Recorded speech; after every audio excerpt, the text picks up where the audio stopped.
Pilar, Raquel, buenos días. buenos días. Bienvenida a este ciclo de retiro de aprendizaje. Gracias por participar. Muchas gracias a ti por invitarme. Es un honor estar aquí. El honor es mío. El 15 de marzo tenemos una conferencia que vas a impartir sobre psicoanálisis. Sobre psicoterapia psicoanalítica. Sobre psicoterapia psicoanalítica. Y me encantaría comenzar por preguntarte un poco, porque claro, yo como psicóloga, para llegar a conocer algo de psicoanálisis de verdad, he tenido que estudiar mucho después de sacarme la licenciatura. Y en general, ya no solo en la sociedad, sino en la profesión, en los psicólogos y psicólogas, no nos llega el psicoanálisis, hay que ir a él, hay que estudiarlo durante muchos años para poder saber realmente qué ha traído a nuestros días. Entonces, claro, yo me pregunto, ¿la gente, si yo he tenido que estudiar años para poder comprender un poquito, no llega el psicoanálisis a la gente y lo que nos hacemos son ideas sobre ello? Entonces me gustaría preguntarte, ¿de qué va el psicoanálisis, Pilar? Bueno, en relación a lo que has dicho, lo que dices de los psicólogos es cierto, en la universidad tiene poca cabida el psicoanálisis, ¿no? Y los que nos dedicamos a esto luego tenemos que estudiar años y años y años. Yo pensaba qué tribu somos los psicoanalistas, ¿no? Y como diría mi hijo, somos unos frikis del estudio y de estar siempre, ¿no?, atentos a qué es. Bueno, eso por una parte. Y de estar siempre atentos, siempre. De estar siempre estudiando. Hay una parte del psicoanálisis que se ha colado en la sociedad y en el imaginario social, y hay cantidad de palabras que salen del psicoanálisis que las utilizamos ahora coloquialmente, ¿no? Desde el concepto de inconsciente, que sería el primero, ¿no?, hasta, bueno, hay muchísimas cosas ahora de ese...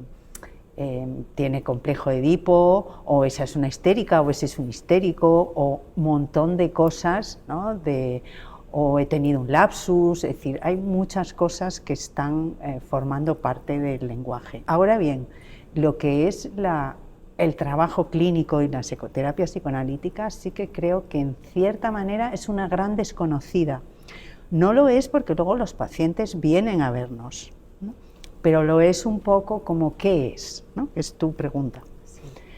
Bueno, pues de eso va la charla, voy a hablar de eso, de qué es, bueno, sobre todo, cómo es el psicoanálisis en el siglo XXI. Sí me interesa distinguir que, bueno, como todos sabemos, ¿no?, lo descubrió o lo creó Sigmund Freud en el siglo XIX, ha pasado 125 años, un poquito más incluso, y ahora es algo muy diferente y con muchísimas aportaciones de muchísimos autores y de muchísimos clínicos.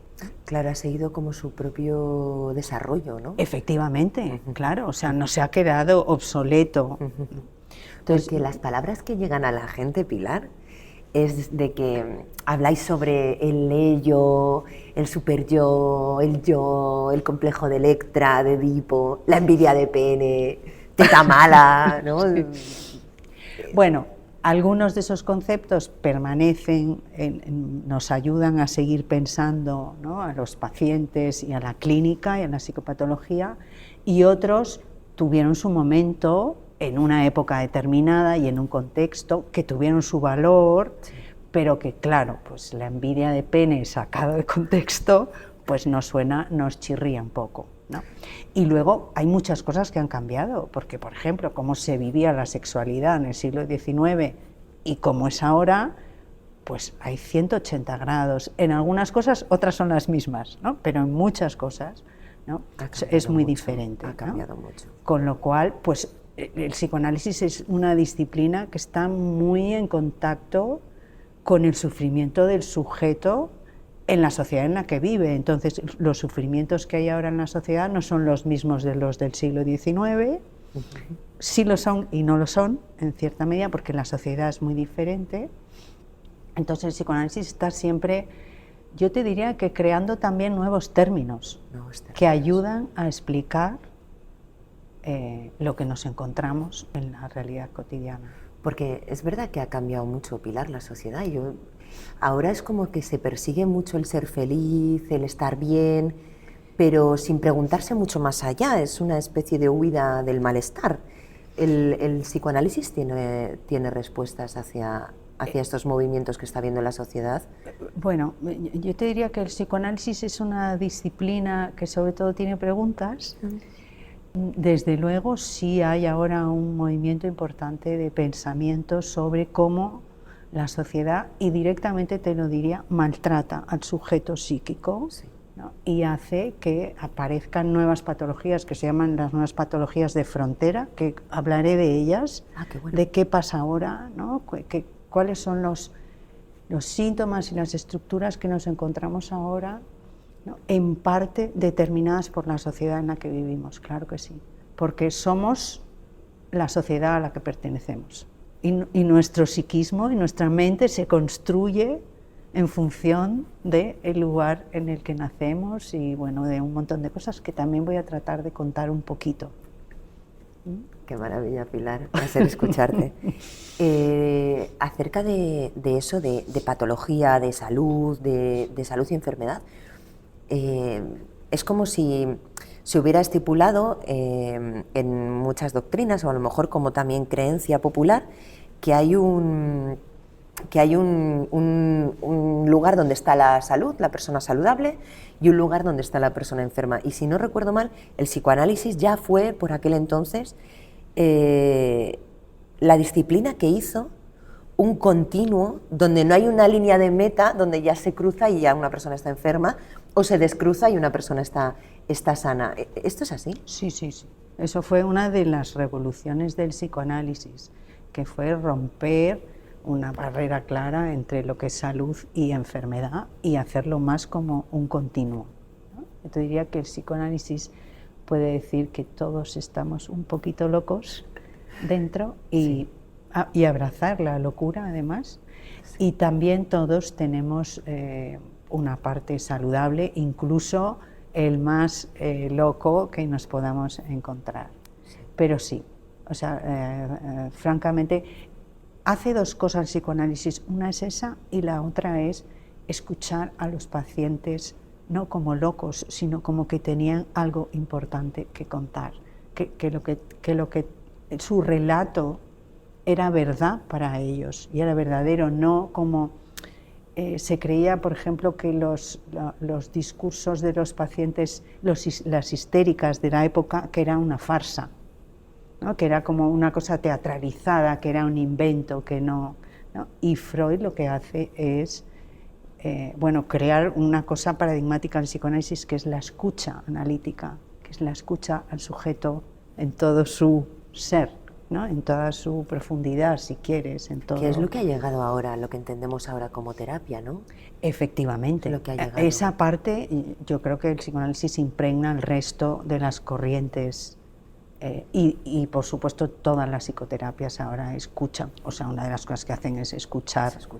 Escuchar con, ¿cómo te diría yo? Como, mira, hay una cosa muy bonita que se llama... que lo dijo Lacan, que se llama la clínica de la escucha o la clínica de la mirada. La clínica de la mirada sería cuando tú estás escuchando a un paciente, pero con la idea de que vas a clasificarle enseguida y vas a decir qué diagnóstico tiene y tal. O sea, que tú lo escuchas, lo registras dentro de tu conocimiento y emites un diagnóstico. O sea, vas a definir qué pasa y además cuál es la solución. Esa sería la clínica de la mirada. La clínica de la escucha es una escucha que pretende la comprensión de qué está pasando dentro de ese sujeto, dentro de esa persona. Es que casualidad, no sé, hará un mes o así salió una opinión en El País diciendo que una persona iba a la farmacia y que por 3,41 tenía una medicación y que pensaba que igual lo que necesitaba era ser escuchada. Pues eso, ¿no? Ser escuchada de verdad, ser escuchada, ¿no? Tomadas las palabras tal y como las dice la persona y darle un valor a eso. no, no, eso son tonterías, no, eso tal, no. Ah, sí, eso te pasa porque es que eres tal, y se pone una etiqueta, sí, que es una cosa que ocurre muchísimo ahora en salud mental. Sí. ¿No? Sí. Estamos todo el rato poniendo etiquetas. Y que es una etiqueta como si fuera también de alguna forma un lugar incorrecto, me da la sensación, como estoy triste, no estés triste. ¿No? Bueno, otra cosa, claro, ¿qué elementos de la sociedad nos están mandando mensajes como, por ejemplo, no puedes sufrir, no puedes estar triste, tienes que estar todo el rato disfrutando, siendo feliz, o sea, cosas imposibles que nos llevan al sufrimiento, ¿no? Hay algunos elementos de la sociedad, que lo mencionaré en la conferencia, que a mí como que me creo que son generadores de patología, no solamente yo, o sea, yo voy a hablar de lo que leo y de lo que hay por ahí gente muy sesuda pensando muchas cosas muy interesantes, pero por ejemplo todo el tema que vamos a ver de la sociedad basada en la imagen, sí, el consumo por el consumo, sí, el tener que ser efectivos, sí, y eficientes, sí, todo el rato, sí, la búsqueda de la excelencia, de no se sabe qué cosa. Porque toda búsqueda de esa excelencia igual tiene una cara opuesta que nos lleva a sentirnos mediocres todo el tiempo, ¿no? Bueno, claro. ¿No? O sea, si solamente se promueve un, claro, lo voy a llamar narcisismo tal, ¿no? Claro. Una cúspide de la pulcritud que al ser inalcanzable claro, nos genera un vacío muy grande, ¿no? Como sociedad. Efectivamente, si solamente puedes ser excelente, cuando no seas eso, pues entonces no eres nada. Efectivamente. ¿No? El vacío es un sentimiento ahora, una emoción, incluso diría, muy arraigada en la sociedad, y que hay mucha gente que siente mucho vacío vital, ¿no? Mucha desesperación vital. Sí. Y como nos hace vivir muy ajenos, muy individualizados también, yo creo, todo este movimiento. Y al final somos tribu, ¿no? Somos un poquito sociales, un poquito mucho, ¿no? El individualismo es otro elemento de esta sociedad, que produce mucho malestar, yo diría, finalmente. Sí, sí. Y me gustaría también conocer sin ir más lejos. Sin ir más lejos. Yo misma. Tú misma. Tengo una batalla constante, ¿no? No sé si consciente o inconsciente. Cuando es consciente, soy consciente de ella. Sí. De ese conflicto entre lo que se espera de mí, ¿no? Yo creo que, y creo no ser la única, entre lo que una persona percibe que se espera de ella, sí, o crece con una expectativa o introyecta esa expectativa, y lo que luego pudiera hacer o no con su vida en función de lo que desearía o no hacer. No. ¿Es un conflicto que tengo yo sola? ¿Lo tiene más gente? No, yo diría que es un conflicto universal, y el psicoanálisis sí que trabaja mucho nuestras diferentes voces, ¿no? Que no somos una cosa armónica y cerradita de un equilibrio perfecto, sino que, bueno, tenemos diferentes, ¿cómo diría? Me sale la palabra pulsión porque es muy del psicoanálisis, pero como diferentes fuerzas, ¿no? También por cómo se va construyendo nuestra subjetividad, que hace que unas entren en conflicto con otras, ¿no? Lo que tú hablas es, por una parte está el deseo, ¿no? Que sería la voz del ello en psicoanálisis, ¿no? De la pulsión, de la fuerza, de lo que queremos, lo que tiene que ver con el placer, ¿no? Por otra cosa está la voz del deber, de la ética, de la moral, de lo que debe ser, ¿no? Y no siempre están de acuerdo, casi nunca, casi nunca. Casi nunca. Entonces sí, todas esas contradicciones, ¿no? El psicoanálisis considera al ser humano como un ser en conflicto por naturaleza, ¿no? No. Me alivia. Sí, me alivia sí, escuchar esto. Y porque claro, además lo que se fomenta mucho en las redes y todo es como no estés en conflicto, no te rayes, no te hagas ¿no? rollos en la cabeza, cuando, claro, a mí me encantaría no hacerme rollos en la cabeza, pero por otro lado, yo siento que si no me hago rollos, pero más o menos hacia comprenderme con honestidad, ¿yo qué saco de la experiencia? Estaría constantemente, ¿no?, hacia un lugar que no soy.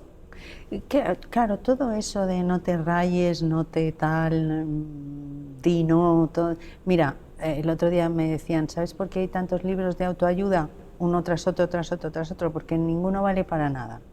Porque no te rayes, es que no puede ser, no te rayes, es porque ahora en realidad es como que pensar es rayarse, ¿no? Como, bueno, yo he subtitulado ¿cómo era? El valor de pensarse. El valor de pensarse, ¿no? Ahora pensarse está mal visto. Entonces, y cuando nos pensamos, pues nos encontramos con conflictos internos que la vida es ir resolviéndolos, ciertamente para encontrar nosotros, ¿no? Entonces eso de no te rayes, no tal, sé feliz todo el rato, no, eso es perseguir algo que no llega, ¿no? Yo creo que tiene que ver con la sociedad de consumo en la que vivimos, donde hay la posibilidad de que si consumes no sé qué, entonces vas a conseguir no sé qué plenitud y no sé qué cosa. Y paradójicamente hace que en el presente estemos en una sensación de carencia, insatisfacción, ¿no? Absolutamente. O sea, hasta que no tenga todos los skills, las habilidades, las herramientas, no voy a lograr, no, pues es que estoy hundida ya de por la mañana, ¿no? Claro, nunca las vas a tener todas. Nunca las vamos a tener. ¿No? Pilar, muchas gracias por ti. Este ratito. Nos vemos el 15 a las 6:30. 6:30. A las 6:30. Ya ya iba a venir yo a las 6. Vale. Si vienes a las 6 también bien, porque probamos todo el sistema de sonido. Vengo a las 6. Que somos psicólogas y lo del sonido. Y con una hora de conferencia y un ratito por si la gente te quiere preguntar algo desde que escuche esta entrevista. Me encantará. Porque creo que la gente no ha tenido posibilidad. Yo, por lo menos, a lo largo de mi vida, muy pocas veces he tenido posibilidad de acercarme al psicoanálisis e incluso hacer preguntas. Así pues que todas serán bienvenidas. Muchas gracias. Y espero que lo pasemos bien. Seguro que sí. Muchas gracias, Pilar.